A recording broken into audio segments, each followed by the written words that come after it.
저는 올해로 결혼 4년 차 31살 여자입니다. 저희는 처음부터 자녀 계획은 전혀 없었고 맞벌이를 해야 먹고 살 수 있었기 때문에 아이 낳는 건 꿈도 꾸지 못하고 있었어요. 남편도 자영업을 하고 있고 저도 저대로 작은 가게를 운영하고 있는데 제가 임신하고 산후조리와 육아하느라 쉬게 되면 꼼짝없이 가게 문을 닫아야만 합니다. 쉬는 동안 수입이 줄어드는 건 물론이고 매장 문을 닫고 있어도 가게 월세는 매달 나가잖아요. 아무리 계산해봐도 도저히 아이 낳을 상황이 안 되니까 포기하고 살게 되더라고요.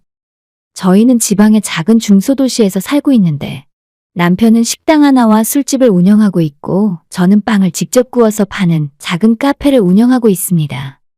금토일 주말 바쁜 시간대는 아르바이트를 쓰고 있지만 보통은 저 혼자 일해요. 혼자 아침 일찍 나와서 빵 굽고 쿠키랑 케이크 만들고 마감까지 커피 만들고 청소와 뒷정리까지 전부 제 손을 타지 않는 일이 없습니다. 그러다 보니 제가 아프거나 쉬는 날엔 가게 문을 고스란히 닫아야 해요. 남편은 가게를 2개 하고 있기 때문에 모르는 사람들이 보면 돈을 엄청 많이 버는 줄 알겠지만 실제로는 식당에서 조금 남는 정도고 술집은 적자나 안 보면 다행이에요. 아시는 분들은 아시겠지만 지난 2년 동안 술집처럼 저녁에 하는 장사는 너무 힘들었어요. 월세도 제대로 못 낼 정도였고 직원들 월급도 감당 못해서 아예 가게 문을 몇 달씩 닫고 있었던 적도 있었습니다.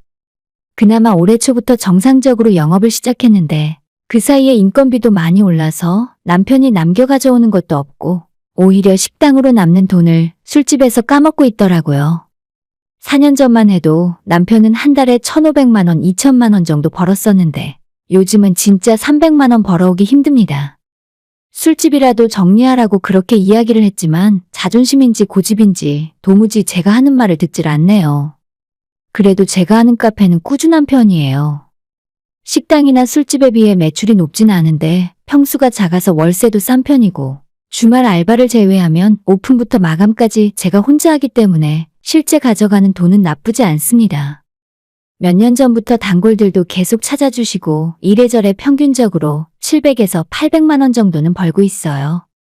혼자 하는 게 너무 힘들어서 직원을 하나 둘까 싶지만 요즘 월급도 만만치 않고 언제 매출이 휘청거릴지 몰라서 당분간 힘닿는 데까지는 저 혼자 계속해볼 생각입니다. 아무튼 결혼 전과 신혼 1년 정도까지는 남편이 저보다 벌이도 많고 2사람 버는 돈이면 금방 부자가 될 수 있을 줄 알았어요. 돈 잘 벌 때 아끼고 모았어야 하는데 사실 많이 쓰고 다니긴 했어요. 남편은 1억 넘는 외제차도 타고 다니고 저희 2사람 해외여행도 많이 다녔습니다. 하지만 좋았던 시간은 딱 1년뿐이었고 그 이후론 지금까지 쉽지 않은 상황이에요. 남편이 정말 어렵던 시기에는 한 달 동안 쉬는 날 없이 일하고도 집에 한 푼도 가져오지 못했었고 스스로도 자존감이 떨어지는지 매사에 신경질적이고 날카롭게 변해가더라고요. 밤늦게 퇴근한 남편에게 그냥 별뜻 없는 말로 오늘은 손님 좀 있었냐고 물어보면 있었겠냐? 지금 나 놀리려고 그러는 거야? 하는 식으로 가시돋친 대답이 돌아왔습니다. 남편 가게 매출이 곤두박질 쳤을 때 당연히 제 가게라고 멀쩡하진 않았어요. 하지만 그래도 빵을 파는 카페라서 테이크아웃 손님들도 있었고 그럭저럭 생활비 정도는 벌어갈 수 있었거든요. 남편이 타고 다니던 외제차까지 팔고 오전에 식당 출근해서 술집 마감할 때까지 일을 했었지만 상황이 쉽게 좋아지진 않았어요. 오죽 힘들었으면 저한테 금전적으로 도와달라고 부탁하는 바람에 작년 초까지 남편에게 빌려준 돈이 1,000만 원 정도 되더라고요. 물론 다시 상황이 좋아지고 돈을 벌기 시작하면서 가장 먼저 제 돈은 다 갚았습니다. 남편이 예전부터 워낙 성실한 사람이었고 장사하는 능력과 수완은 원래 좋은 사람이기 때문에 금방 회복할 수 있을 줄로 알았죠. 하지만 지금까지도 크게 나아진 건 없고 식당에서 조금 벌어서 술집 마이너스를 겨우 메꿔나가며 적자만 아닌 정도입니다. 하지만 얼마 전에 알게 된 새로운 사실은 남편이 저 몰래 시댁에서 빌려온 돈도 꽤 많이 있더라고요. 저한테 빌려간 1,000만 원은 금방 갚았지만 시부모에게 빌린 돈은 여태 한 푼도 갚지도 않은 채 그대로 있던 것 같았어요. 저희 시댁이 그다지 여유 있는 집안 형편이 아닙니다. 시부모님도 예전부터 식당을 하나 운영하고 계시는데 직원 없이 2분이 하시는 작은 식당이고 20년 넘게 동네에서 장사를 하시는 중이에요. 많은 돈을 버는 건 아니지만 그럭저럭 운영이 되고 시부모님 두 분이 먹고 사는 정도는 되더라고요. 시부모 사시는 오래된 아파트 하나 있고 다른 별다른 재산은 없으신데 남편이 본인 힘들다고 시댁에서 끌어온 현금만 5천만 원이 넘었습니다. 시댁도 별로 상황이 좋진 않은데 그런 큰돈을 빌려왔으니 더 이상 여유도 없었을 거예요. 저는 계속 작년 초부터 적자가 너무 심한 술집이라도 접자고 몇 번이나 이야기했지만 남편은 끝까지 제 말을 듣지 않더라고요. 입장을 바꿔 생각해보면 남편도 지금까지 술집에 들어간 돈과 시간, 노력들이 있는데 쉽게 접을 수 없다는 것도 잘 알고 있었습니다. 과거에 정말 매출이 잘 나올 때는 술집 하나에서만 한 달에 1억 매출이 나왔던 적도 있어요. 하지만 과거에 아무리 잘 나갔으면 뭐래요? 개점 휴업이나 다름없는 2년을 보내고 지금은 단골도 다 떨어져 나간 채 매달 돈만 먹는 애물단지나 다름없으니까요. 제 가게 9시에 마감해놓고 혼자 집에 들어간 날도 있지만 혹시나 새벽까지 하는 남편 가게가 바쁠까봐 도와주러 찾아가면 넓은 홀에 손님이 한 테이블, 두 테이블 겨우 있는 걸 보면 제 억장이 다 무너져 내리는 기분이었죠. 가게 규모는 좀 있기 때문에 주방에 이모님 한 분 계셔야 하고 홀에는 항상 2사람 이상이 있어야 하는데 매달 나가는 임대료와 직원들 월급 생각하면 머리가 지끈지끈 아프더라고요. 남편이 식당 영업 끝내고 술집으로 넘어와서 새벽까지 일하다가 집에 들어왔지만 적자를 벗어나질 못하는 상황이었는데 어떻게 참고 버티면 언젠간 좋은 날 올 거라고 기대를 할 수 있었겠습니까? 남편의 스트레스는 계속 심해졌고 얼마 전부터는 매일 밤 술독에 빠져서 살았어요. 가게 문을 열어도 인건비 때문에 적자고 문을 닫고 있어도 임대료가 걱정이라 이도저도 못하는 상황이었습니다. 적어도 술집은 빨리 문을 닫고 폐업하는 것이 상책인 것 같았는데 요즘 같은 불경기에 누가 인수하겠다고 나서는 사람도 없었고 상가 임대 계약도 한참 남았는데 새로 들어와서 장사하겠다는 사람도 전혀 없었죠. TV 틀면 불경기에 자영업자 힘들다는 뉴스가 맨날 나왔지만 그게 막상 우리 가족 일이 되니까 미치고 팔짝 뛸 노릇이었습니다. 하루하루가 피가 마르고 이번 달은 또 어떻게 넘어갈까 남편 가게 월세와 직원들 월급, 대출 상환금 이것저것 생각하다 보면 저는 제 일도 아니고 남편 일인데도 걱정 때문에 숨이 막히고 잠이 오지 않을 지경이었어요. 남편이 매일 밤 술에 빠져 지내는 것도 어느 정도는 이해할 수 있는 부분이었습니다.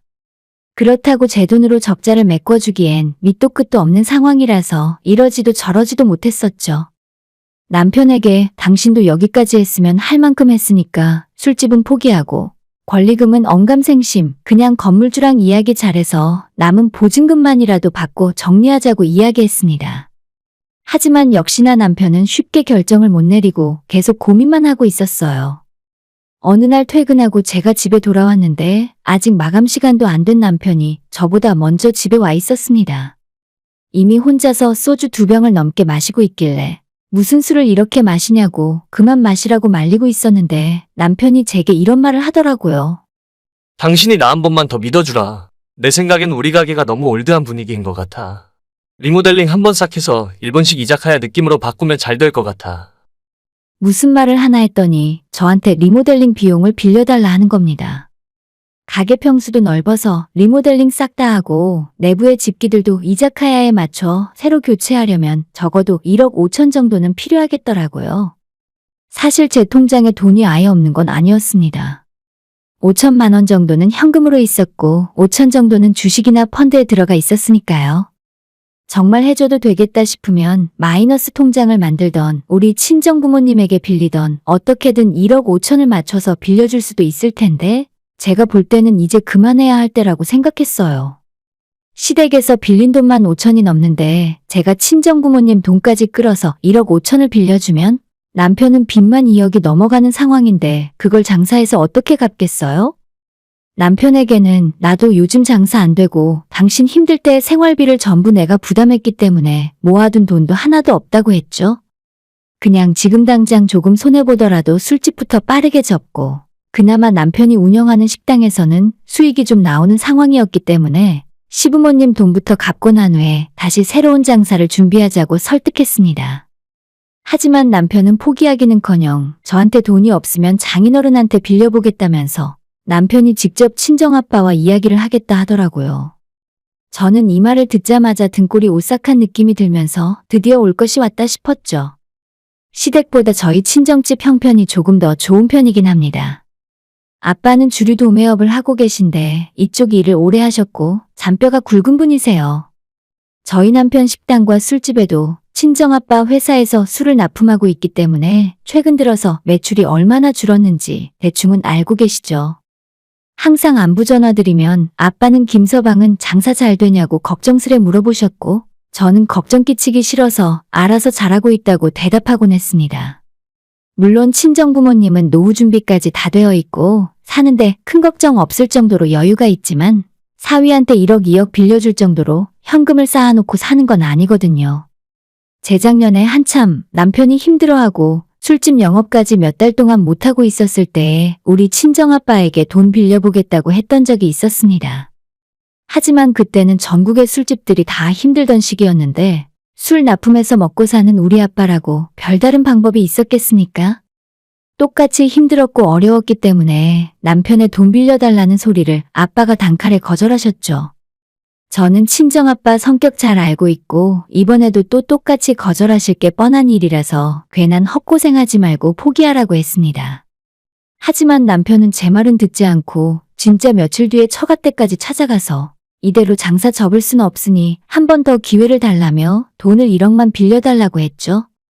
그 말에 저희 엄마는 말을 아끼셨고 아빠 생각도 앞으로 계속 안 좋을 것 같으니 이번 기회에 술집은 폐업하고 식당에만 전념하라고 거절하셨어요. 사실 옆에서 보는 제 입장에서는 아빠 말이 맞다고 생각해요. 1억 넘게 들여서 리모델링을 한다 해도 장사가 잘 된다는 보장은 전혀 없잖아요? 빚은 자기가 감당할 수 있는 만큼만 갖고 가야 하는데 지금 있는 빚도 전혀 못 갚으면서 무슨 또 억대가 넘는 빚을 새로 내려고 하는지 모르겠습니다. 다른 건 몰라도 술장사에 대해서는 친정아빠만큼 빠삭한 사람도 없다고 생각하는데 최근 가게에서 물건 들어가는 것만 봐도 어느 동네 어떤 술집이 장사가 잘 되는지 전부 훤히 꿰뚫고 계시거든요. 아빠는 지금 그 자리는 리모델링을 하건 뭔 짓을 하건 더 이상 가망이 없으니 그냥 접으라 하셨고 남편이 우리 아빠의 바지가랑이를 붙들고 늘어지면서 도와달라 사정했지만 아빠는 지금 돈 빌려주면 돈도 잃고 사위도 잃는다며 안 된다고 거절하셨어요. 크게 낙담을 하고 돌아온 남편은 그 뒤로 저한테 말도 한마디 걸지 않더라고요. 너무 큰 충격이었는지 며칠 동안 가게 문도 열지 않고 집에서 술만 마시고 있었죠. 저는 그런 남편에게 일단은 아빠 말 듣고 식당 하나 전념하면서 시부모님 돈부터 갚고 나면 나중에 다시 기회가 올 거라고 위로의 말을 건넸습니다. 하지만 남편은 제 말을 귓등으로도 듣지 않고 감정 싸움만 하다가 결국 나중에는 잔뜩 술에 취한 채 이런 말까지 하더라고요. 야, 솔직히 너네 아빠가 나한테 해준 게 뭐가 있냐? 뻔히 돈 있는 거 알고 있는데 왜 안 빌려주는 건데? 사위를 아들처럼 생각한다면서? 내가 진짜 아들이었어도 안 빌려주셨을까? 앞으로 나는 너네 부모 얼굴도 안 볼 거야. 너네 집 가자는 소리 하지도 마. 저는 이 남자가 이렇게까지 찌질한 놈인 줄은 몰랐습니다. 우리 부모님도 두 분 나름대로의 노후 계획이 있으시고 알아서 돈 관리하고 계실 텐데 그걸 왜 안 빌려주냐고 성질을 내면 제가 뭘 어떻게 하겠어요? 진짜 잘 사는 집 부자들은 집안에 수억씩 쌓아놓고 산다지만 우리 친정부모님은 그 정도 부자도 아니에요. 남편은 남편대로 서운하다고 징징거리고 저는 저대로 그런 남편의 모습을 보면서 화가 나고 서로 아무런 결론도 내지 못한 채 마음만 상하고 말았죠. 그날 이후로도 저랑 저희 부모님에게 단단히 삐졌는지 저를 보고도 못 본 척하고 먼저 말도 걸지 않더라고요. 무슨 남자가 저 모양인가 싶어서 제가 먼저 풀 생각도 없었고 결국 11월 말일까지만 영업을 한 채 남편의 술집은 문을 닫게 되었습니다. 새로운 사람에게 가게를 넘긴 것도 아니라 그 안에 투자해 놓은 것들은 아무런 보상도 받지 못했고 권리금도 그냥 다 날려버렸죠.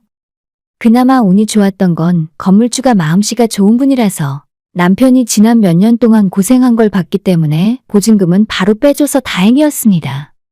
남편은 끝까지 붙들고 싶어 했지만 모든 상황이 안 되는데 어쩌겠어요? 저도 물론 안타까운 마음은 들었는데 앞으로 더 이상 크게 까먹진 않겠구나 싶어서 마음은 한결 편해지더라고요. 앞으로 열심히 노력해서 빚부터 갚고 처음부터 다시 시작하면 되겠다 생각했었는데 남편은 생각보다 충격이 훨씬 큰 것 같았습니다. 술집을 자의반 타의반으로 강제 폐업한 뒤로 식당 운영은 아줌마들에게 맡겨놓고 허구한 날 집에서 술만 퍼먹고 있었어요. 매일같이 자기는 이제 망했다며 신세한탄을 하고 주정을 부리다 못해 나중에는 친정아빠 탓을 하기 시작하더라고요. 장인어른이 나한테 돈만 빌려줬어도 내가 이렇게 망하진 않았을 거야. 남편의 술주정이 진짜 듣기 싫고 너무 짜증났습니다. 내가 겨우 이런 남자 만나서 결혼했나 싶은 자괴감도 있었고, 사업이 하나 망했다 해도 나머지 하나 열심히 해서 다시 일어날 수도 있잖아요?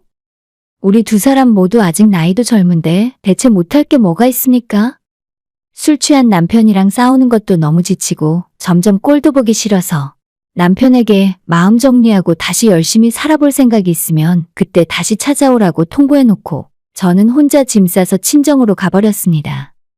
남편과 별거를 하고 친정에서 지내고 있었는데 며칠 후에 시모에게서 전화가 오더라고요. 야, 너는 네 혼자 살겠다고 서방을 내다 버렸냐? 지금 네 서방이 죽었는지 살았는지도 모르고 어디에서 자빠져 있는 거야? 알고 봤더니 남편이랑 연락이 안 되어 답답했던 시모가 집으로 찾아왔는데 남편이 대낮부터 술에 취해 쓰러져 있으니까 깜짝 놀라신 것 같았어요. 어디 아파서 쓰러진 것도 아니고 술 취해서 잠든 것뿐인데 자기 아들이 대낮부터 저러고 있으니 속이 상할 만도 했겠죠. 하지만 그게 저한테까지 전화해서 뭐라고 하실 이유는 아니라고 생각하거든요. 너나 니네 애비나 진짜 독한 사람들이다. 네 서방 똑바로 안 챙길 거면 그냥 이혼해. 저는 그 말 듣고 화를 참지 못해서 그게 무슨 말 같지도 않은 소리냐고 따져 물었죠. 내가 대체 잘못한 게 뭐가 있냐고, 친정아빠가 돈을 빌려줘야 하는 이유가 대체 뭐냐고 따졌더니 저보고 너가 그렇게 물러터져서 너네 부모가 돈 줄 생각도 안 하는 거랍니다. 아니 그러면 남편한테 돈을 안 빌려줬다고 부모랑 싸우고 인연이라도 끊어야 하나요? 진짜 어이가 없어서 시모가 먼저 이혼 소리를 했으니 알겠다고 그럼 남편이랑 당장 이혼하겠다고 대답했어요. 본인이 먼저 이혼하라고 하더니 제가 이혼하겠다고 하니까 그 이후로는 저한테 소리를 지르고 막대먹은 못된 것이라며 가정교육이 어쩌고저쩌고 욕을 하더라고요.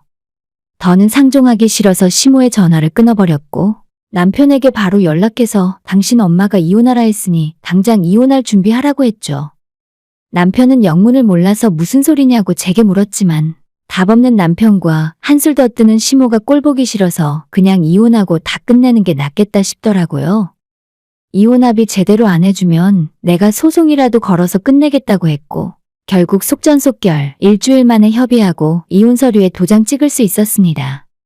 저희 아빠도 남편과 더 이상 거래하기 싫다면서 남편 식당에 들어가는 술도 끊어버리고 지원해줬던 술 냉장고까지 다 철수시켜버렸어요. 남편은 친정아빠에게 이혼은 이혼이고 비즈니스는 비즈니스라며 아빠를 설득했지만 이혼하고 남남된 사위 얼굴을 맨날 봐서 뭐하냐고 앞으로 술은 딴 데 시키라고 하셨어요. 저는 남편이 단순하게 사업에 실패해서 돈이 없기 때문에 이혼을 결심한 건 아니에요. 힘들어도 같이 이겨낼 수 있다고 생각했었고 빚도 같이 노력하면 금방 갚을 수 있다고 생각하고 있었습니다. 하지만 한번 무너지고 실패하니 밑바닥을 드러내는 모습이 너무 실망스러웠어요. 게다가 친정부모님 탓을 하고 나중엔 시모까지 한술 더 뜨는 바람에 더 이상 결혼 생활을 지속할 수는 없겠더라고요. 혹시나 시모가 제 사연을 듣게 될지는 모르겠지만 저는 절대 제가 먼저 남편을 버리려고 한 것이 아니라는 걸 똑똑히 아셨으면 좋겠네요. 당신의 아들이 집에서 술만 먹고 제 탓을 하는 바람에 이렇게 된 거예요. 남편이랑 이혼 절차 다 마무리하고 지금은 가게 근처에서 집 얻어서 살고 있는데 솔직히 결혼 생활할 때보다 훨씬 걱정도 없고 편하게 살고 있어요. 그 사람 빚 때문에 저까지 숨 막히고 걱정하며 잠 못 이루던 그때가 너무 바보같이 느껴져요. 정신 차리고 새 삶을 살게 해준 시어머니에게 정말 고맙다는 말을 전해주고 싶네요. 덕분에 이혼할 결심을 하게 됐거든요. 오늘의 사연은 여기까지입니다. 구독과 좋아요, 알림 설정 부탁드려요. 다들 행복하시고 좋은 하루 되세요.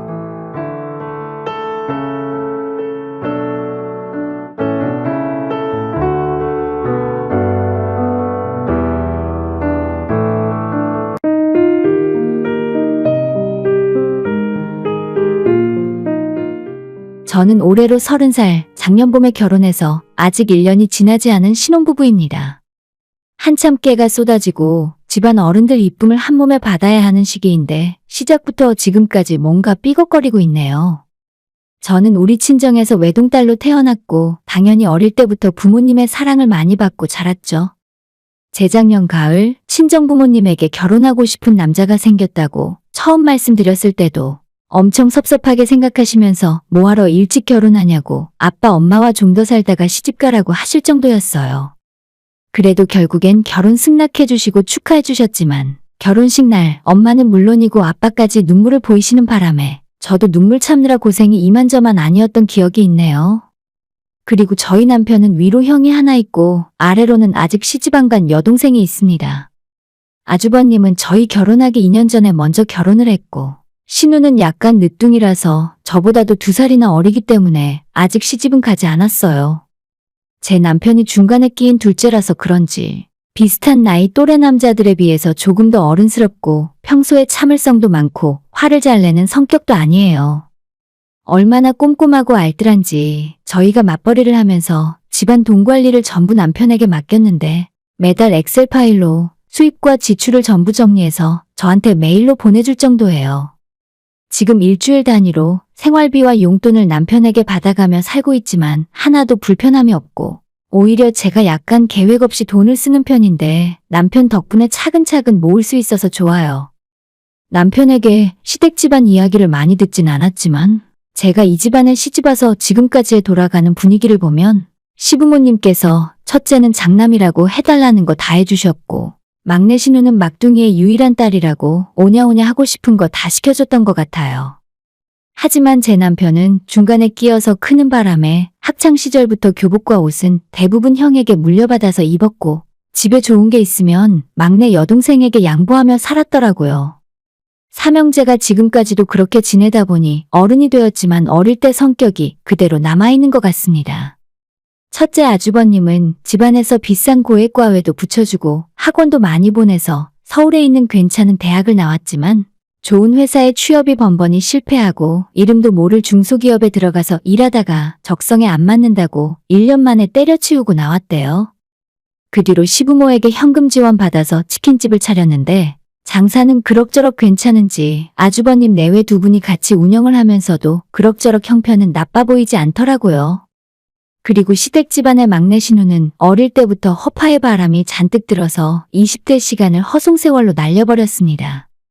아나운서 되고 싶다고 해서 비싼 돈 주고 학원 다니면서 시간 낭비하고 제가 아가씨 인스타그램 보면 맨날 남자들 만나서 놀러 다니기 바쁘더라고요. 아직 나이로 보면 그렇게까지 늦은 건 아니지만 지금까지도 직장 구할 생각 안 하고 시부모에게 용돈 받아서 쓰고 있는 걸 보면 이제는 스스로도 위기의식을 느끼고 열심히 살아야 하는 게 아닌가 하는 생각이 들어요. 하지만 신우는 물론이고 시부모님조차 조금 더 하다 보면 아나운서가 될 수도 있다고 믿기 때문에 지금까지도 계속 용돈 주면서 아무 잔소리도 하지 않더라고요.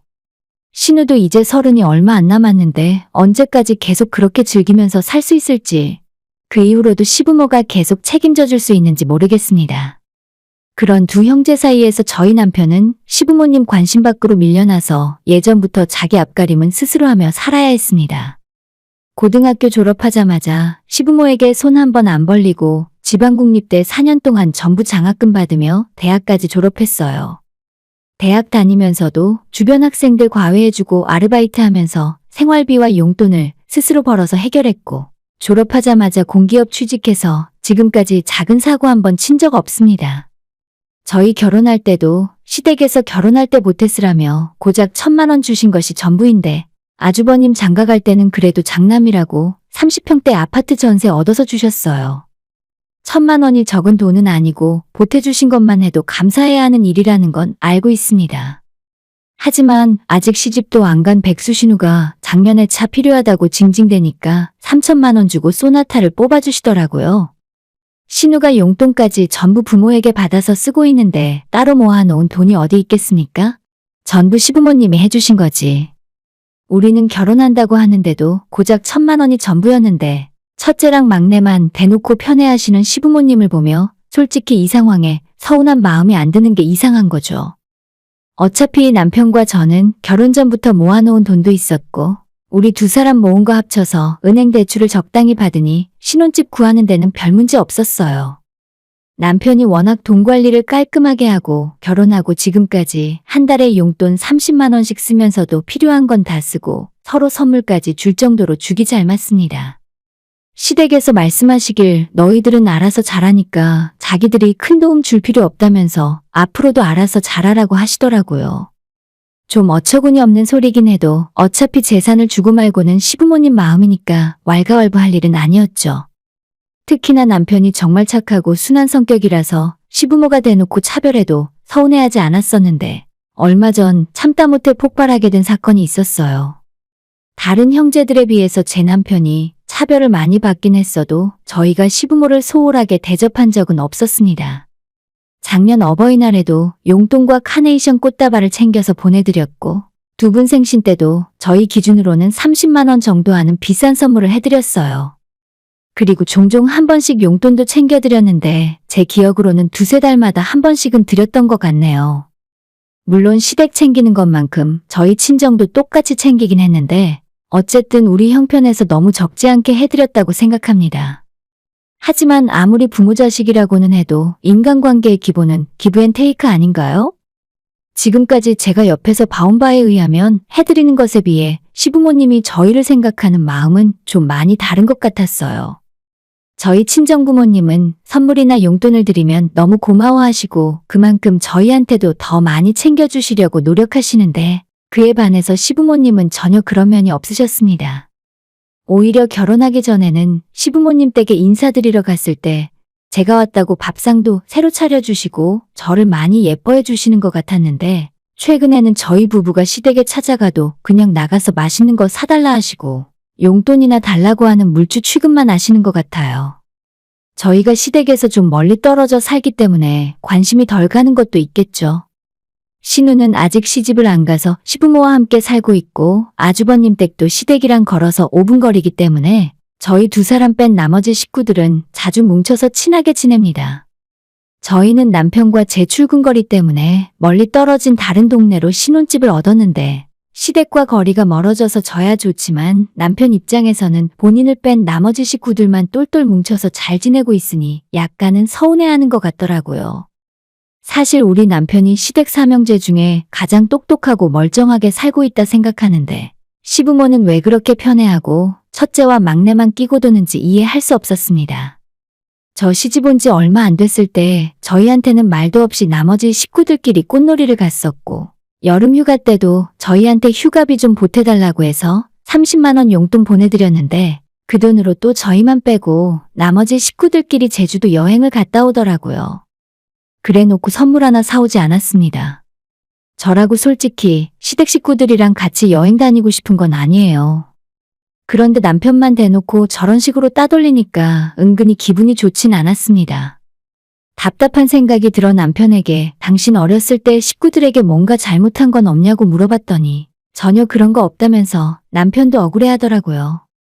유독 삼형제 중에 남편만 유난히도 부모가 안 챙겨줬고 초등학교 다닐 때도 학교 준비물 같은 것도 남편은 본인 스스로 준비를 해갔다고 합니다. 남편의 형이나 여동생은 전부 시모가 어릴 때부터 다 챙겨줬었는데 이상하게 둘째라서 그런지 신경을 전혀 안 써주셨대요. 나중에 제가 시어머니한테 약간 농담을 섞어서 왜 저희 남편은 어릴 때부터 책가방 싸는 것도 안 도와주셨냐고 물어보자 둘째는 워낙 애가 알아서 잘하니까 상대적으로 신경을 덜 써도 됐다고 대답하시더라고요. 하지만 아무리 그래도 그렇지 한 가족인데 너무하다 싶은 적이 한두 번이 아닙니다. 오죽했으면 제가 남편에게 당신 입양되어 온 거 아니냐고 농담을 했던 적도 있어요. 이런 남편과 결혼해서 이 집안 며느리로 살았더니 남편에 대한 찬밥 대우가 저한테까지 이어져서 명절이나 시댁 식구 다 같이 모이는 날에는 형님 놔두고 온갖 심부름을 저한테 다 시키더라고요. 정확하게 현장에서 증거를 잡은 건 아니지만 은근슬쩍 제 앞에 일거리를 쌓아놓으시거나 겨우 일 끝내고 앉아서 쉬려고 하면 설거지하라든지 뒷정리하라면서 제가 놀고 있는 꼴을 못 보셨어요. 제가 먼저 시어머니를 미워한 적도 없고 미움받을 짓을 한 적도 당연히 없었는데 시모와 형님과 같이 명절 준비하고 있다 보면 은근히 저를 깎아내리는 말을 하고 제가 다니는 직장을 흉보거나 뭔가 무시하는 느낌을 자주 받을 수 있었습니다. 저와 남편은 정년이 보장된 공기업을 다니고 있는 직장인이고 매달 정해진 월급을 받으며 살고 있는데 자영업을 하는 형님네 부부에 비해 소득이 적을 수도 있는 거죠. 치킨집 차려서 형님네 두뇌회가 열심히 하고 돈을 많이 버는 건 좋은 일이지만 자꾸 저희 부부가 능력이 모자라서 시댁 용돈도 적게 준다는 식으로 말씀하세요. 심지어 아주버님네 그 치킨집도 본인들 돈으로 차린 게 아니라 시댁에서 차려준 거잖아요? 1억이 훨씬 넘게 보태주셨다고 알고 있는데 형님네가 저희보다 시댁 용돈을 많이 주는 것도 당연한 일 아닐까요? 형님네는 결혼할 때 신혼집도 시댁에서 장만해 주셨고 아주버님이 변변한 직장도 못 다니고 있으니까 가게까지 차려줬는데 저희보다 훨씬 더 잘하셨어야죠. 우리 부부 둘이서 맞벌이 월급쟁이로 일을 해봐야 한 달에 얼마나 벌겠어요? 그 돈으로 적금도 붓고 전세 대출 받은 이자도 내다 보면 한 달 생활비로 얼마 쓰지도 못해요. 남편과 제가 용돈을 아껴서 두세 달에 한 번씩 돈을 모아 양가 부모님 용돈을 얼마씩 드리는 건데 저희한테 미안한 마음도 전혀 없고 고마워하는 기색도 없더라고요. 이러다 보니 처음엔 친정과 시댁 구별 안 하고 전부 잘해드려야겠다 마음먹었었는데 그런 제 마음이 조금씩 무너져 내리고 있었습니다. 특별한 이유 없이 부모가 자식을 차별한다는 것은 정말 억울하고 납득하기 힘든 일이었어요. 남편은 본인이 차별당하는 것까지는 별말 안 하고 참고 있었지만 결혼한 뒤에 저까지 자기 집에서 무시당하는 걸 알게 된 이후로는 많이 힘들어했었고 심지어는 저보고 앞으로 시댁에 가지 말라며 회사가 바쁘다는 핑계를 대던지 아니면 몸이 아프다는 거짓말을 하던지 본인이 다 커버쳐 줄 테니까 이제 시댁 집구석엔 가지 말라 하더라고요. 그래도 그때까지만 해도 아직 결혼한 지 1년도 안 됐는데 어떻게 처음부터 시부모와 척을 지고 살 수 있겠나 싶어서 일단 참아보자 싶었어요. 그런데 제가 12월에 생일이 있습니다. 하필이면 시모를 제외한 이 집안 여자들 생일이 연말에 싹 다 몰려있더라고요. 신우가 11월 말에 생일이고 제가 12월 초 그리고 형님이 12월 중순이 생일이죠. 일단 가장 먼저 생일을 맞이한 신우에게 무슨 선물을 해줘야 하나 고민을 하다가 신우가 좋아하는 브랜드에서 나온 향수와 화장품 세트를 사서 선물을 해줬어요. 인터넷 최저가로 사줄까 하다가 시댁 식구들이 평소에 어디에서 구입한 건지 중요하게 생각하는 사람들이라 백화점에서 19만 원 주고 포장까지 예쁘게 해서 선물했습니다. 제 나름대로 이 정도면 꽤 신경 써서 챙겨줬다고 생각했는데 형님은 신우에게 40만 원이 넘는 명품 브랜드 지갑을 사서 주더라고요. 신우가 저희 두 사람의 선물을 받은 뒤에 나중에 카톡 배경화면에 사진을 찍어서 올렸는데 제가 준 선물을 쏙 빼놓고 형님이 해준 선물만 찍어서 올리더군요. 아무리 그래도 제가 보고 있다는 걸 뻔히 알고 있는데 형님에게 받은 비싼 선물만 찍어서 올리는 모습을 보며 너무 서운한 마음이 들었습니다. 그리고 제 생일날에는 별일 없이 남편과 둘이 즐거운 시간을 보냈었고 그 다음 주 형님의 생일이 있을 때는 시댁에서 온 가족 다 모이라고 해서 저희도 같이 갔었어요. 어차피 며칠 차이 안 나니까 너 생일도 첫째네 생일이랑 같이 하면 되겠다. 저한테는 한마디 상의도 없이 형님 생일에 맞춰서 제 생일 축하까지 같이 하시더라고요. 뭐 애들도 아니고 그런 건 아무 상관없었지만 평소에 찬밥 취급받는 것과 같은 맥락으로 기분이 좋진 않았습니다. 파티라고 할 것까진 없고 온 식구들 같이 저녁을 먹고 케이크에 촛불까지 불고 났더니 시모가 안방에서 쇼핑백을 2개 들고 나와서 저와 형님에게 하나씩 건네주셨어요. 시어머니가 자주 가는 백화점 로고가 박혀있는 쇼핑백이었기 때문에 저희 며느리 둘을 위해 직접 선물을 사주셨구나 해서 약간 감동받았습니다. 내가 괜히 민망하니까 여기서 풀지 말고 집에 가서 조용히 열어봐라. 그렇게 선물까지 다 받아들고 집에 가려고 나오는데 뭔가 조금 이상한 점이 있더라고요. 신발 신고 나가면서 형님 쇼핑백 안에 내용물을 보니 백화점 포장지로 선물 포장까지 되어 있어서 뭔지 전혀 보이질 않았고 제 쇼핑백 안을 슬쩍 봤더니 포장지 없이 선물 세트 박스가 얼핏 보이더라고요. 내용물 크기도 그렇고 두 사람의 선물이 다른 것 같다는 느낌이 들었지만 그 자리에서 까보자고 할 수도 없어서 그냥 집으로 돌아왔어요. 집에 돌아오자마자 내용물부터 확인을 해봤는데 지난 추석에 받았는지 설날에 받았는지 천연재료로 만든 양념 선물 세트가 들어있더라고요. 말린 버섯가루, 멸치가루 같은 것들인데 뭔가 박스부터 좀 오래 묵은 느낌이 나고 이리저리 둘러봤더니 유통기한이 보름 정도 지나 있었어요.